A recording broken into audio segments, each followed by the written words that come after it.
Mtazamaji, huku panaitwa Homboza. Kama unaona eneo liko karibu na barabara ile pale, afu eneo lile hili huku.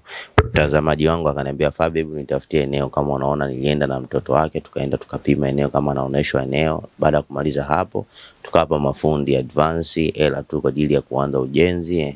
Vikaanza kushuka vifaa. Kama unaona gari la kubwa kabisa na mchanga likaanza kushusha mchanga, imradi tu tuanze kwenye ujenzi. Huku tunashusha mchanga, mafundi nao wakaanza kuchimba msingi siku ile ile, na kuanza kujenga siku ile ile, kupandisha msingi. Kazi ilikuwa sio ngumu sana.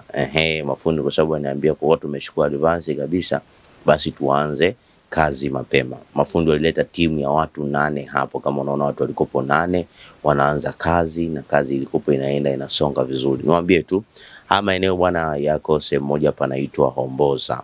Kama unaenda Chanika Mwisho, ukifika Chanika Mwisho unaambia unaenda mji mpya huko Homboza. Huo mji bwana kiuzuri ina mahitaji yote ya msingi. Kuna hospitali, kuna shule, kuna umeme, kuna kila kitu, na kuna viwanja vingi sana. Kwa hiyo ambaye labda mtazamaji wa DTV unahitaji labda viwanja, unahitaji kitu chochote kule kupitia, labda unataka kujenga huko Homboza, nitafute. Namba zangu za simu ziko hapo, zimeandikwa Fabian.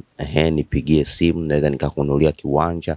Kama ukihitaji pia nikujengee, unaweza kuniambia pia, Fabian, naomba unijengee, kwa sababu nina timu kubwa ya wafanyakazi, nina timu kubwa ya mafundi ambao wanapiga kazi kweli kweli. Kama unaona huo ni msingi ambao mafundi wameusimamisha ndani ya siku hizi 2, kuchimba siku ya kwanza, na kuanza kidogo siku ya pili wakamalizia. Hapa sasa hivi leo watu wanajaza vifusi kwenye nyumba, imradi vifusi vikae, ambapo kesho kutwa yake mafundi waendelee na kazi. Nimejaribu kuonesha hivi kuambia kwamba kuna sehemu nyingi sana vinauzwa viwanja. Kazi ndo kwanza rasmi naanza kumjengea mtu, na hili jumba litakuwa ni kubwa sana. Ni vyumba 3, sebule, jiko, na dining. Hii nyumba hii ambapo hapo ina master moja.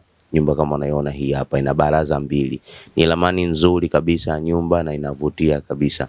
Maeneo haya ni mazuri. Barabara kama unaviona ni ile kule. Alafu karibu kabisa na barabara, na barabara unaiona, alafu na eneo lako liko hapa. Na maana eneo lake liko karibu na barabara, chochote kinachopita kule barabara unaiona. Alafu kule upande mwingine, kuna upande wa pili kule barabarani, kuna watu wanajenga sheli. Kwa maana hii sehemu itachangamka na kuchangamka kabisa.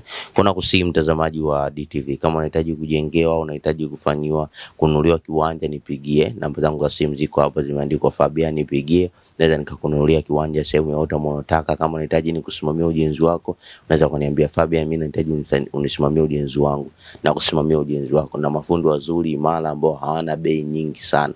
Naweza nikaja kwenye eneo lako nikakusimamia ujenzi wako, nikaisimamisha nyumba yako.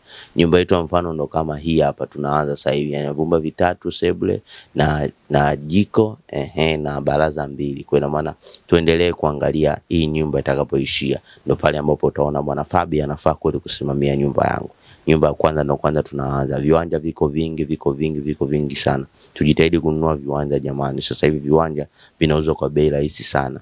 Ikifika mwakani huko viwanja vitakuwa bei sana. Kwa hiyo tujitahidi kununua viwanja. Kama unahitaji nikununulie kiwanja, unaweza kunitafuta kaniambia, Fabi, hebu naomba ninunulie kiwanja. Nikakwambia labda unahitaji eneo gani, kaenda maeneo haya fulani kutafutia viwanja na kukabidhi. Kwa tujitahidi jamani kujenga, tujitahidi kununua pia viwanja. Ndio nami kupitia hapa DTV, subscribe, kulike, kushare na kucomment kupitia hapa DTV. Kwanza habari mpya kabisa zinaanza.